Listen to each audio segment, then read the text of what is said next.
Sattva will touch you. Saraswati never happened.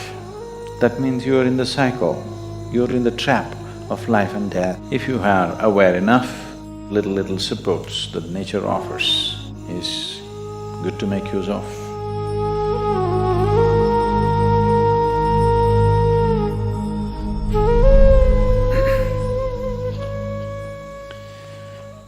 This is the first night of Navarathri.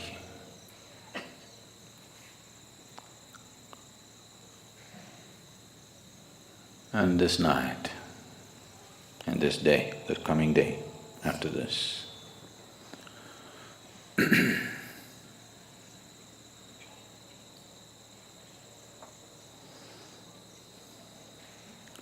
is dedicated to the feminine nature of the divine.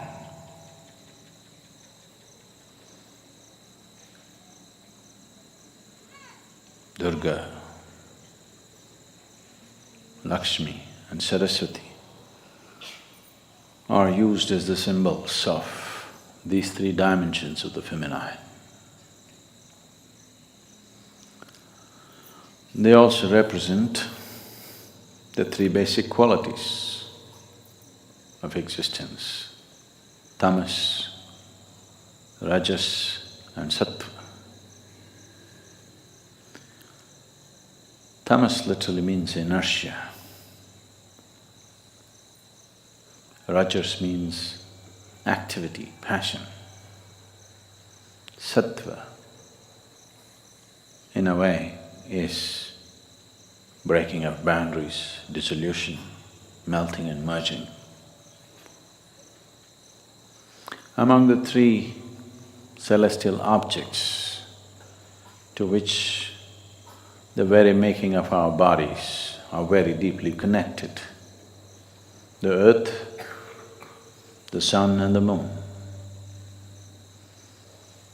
Mother Earth is considered tamas.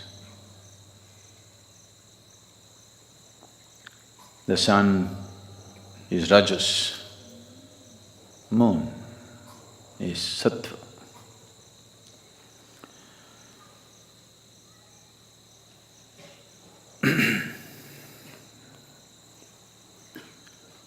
Those who aspire for power,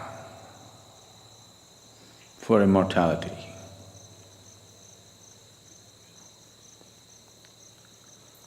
for strength, they will worship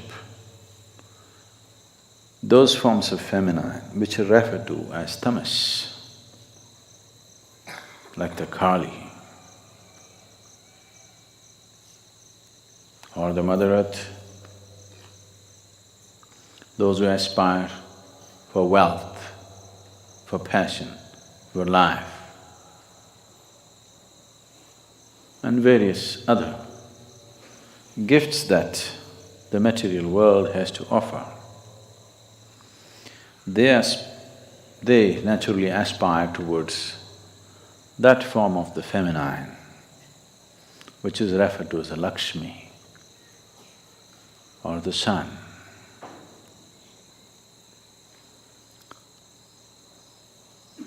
Those who aspire for knowledge, knowing, transcendence, immortality of not the body, but transcending the limitations of the mortal body, they will aspire for that aspect of the feminine which is referred to as the sattva, or Saraswati is the representative of that, or the moon. This is arranged in this way because it's after all from the earth that we arise. And we could live an active life which is rajas, the second nature of the Devi. The third one may come your way or may not. If you have to bring her down into you, you have to strive. Otherwise, she will not get down to you. Kali is on the ground. Laxmi is sitting on a flower. Saraswathi is riding a peacock. The Linga Bhairavi has been consecrated with 3 basic chakras. This man has all the 7. She has only 3 chakras to represent these 3 dimensions of tamas, rajas and sattva. Tamas is the nature of the earth, and she's the one who gives birth. The whole the gestation period that we spend in the womb, our womb time, is tamas. It's like a state which is almost like hibernation, but it's growing.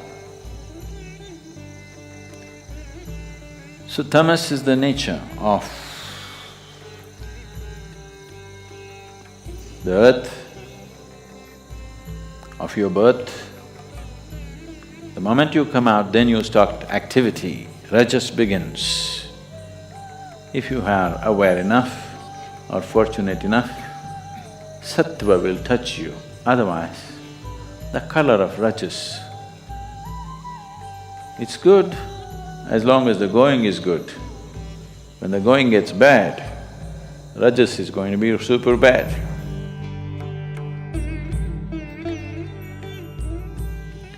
So what was absolute inertia now has become a dynamic rajas. This may transcend or may again go back to the same thing. Durga, Laxmi, Saraswati never happened. That means you are in the cycle, you're in the trap of life and death, life and death, life and death. Transcendence is yet to come. So these two will anyway happen. What is in a state of inertia will get into a state of rajas and activity, and again fall back and become inertia for a certain period of time, and again get back into activity. This is happening to you as an individual, this is happening to the planet, this is happening to the galaxy, this is happening to the whole cosmos. It goes into a state of inertia and then becomes dynamic and again goes into a state of inertia. But the important thing is, this one has the capability to break the cycle and transcend. So these 3 dimensions of the Devi are enshrined in the form of Bhairavi or Linga Bhairavi.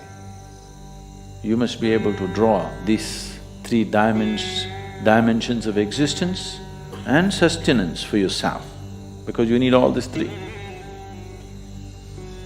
The first 2 are needed for your survival and well-being. The third is an aspiration to go beyond.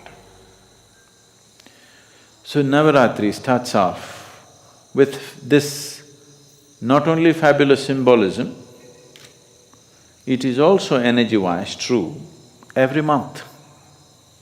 It is not just once in a year. Every month after Amavasya, the first 3 days are like this. Amavasya is a state of inertia where the 5 elements are going through a certain integration within themselves. The next day is in a placid inertia state, then it gets active, then there is room for transcendence. The moon begins to appear. This is why the 3rd day's moon is held as very important, you know, Munrampurai. The 3rd day's moon is held as very important because the possibility of transcendence has opened up. What was in a state of inertia and then in a state of activity and entanglement now has opened the possibility of transcendence. Every month it is happening. This particular month is a little more pronounced because this Amavasya was more pronounced than the rest of the Amavasyas during the year. So, these 9 days, above all, to approach every aspect of life in a celebratory way, this is most important. If you approach everything in a celebratory way, you learn to be non-serious about life, but absolutely involved. The problem with most human beings right now is, if they think something is important, they will become dead serious about it. If they think it is not so important, they will become lax about it. They don't show the necessary involvement. That's not it. The passage, the secret of life is in this, seeing everything with a non-serious eye, but absolutely involved, like a game. That's the reason most profound aspects of life are approached in a celebratory way, so that you don't miss the point.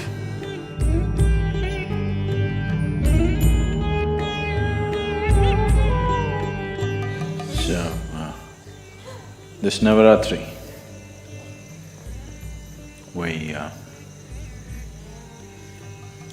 there are certain things happening in the temple.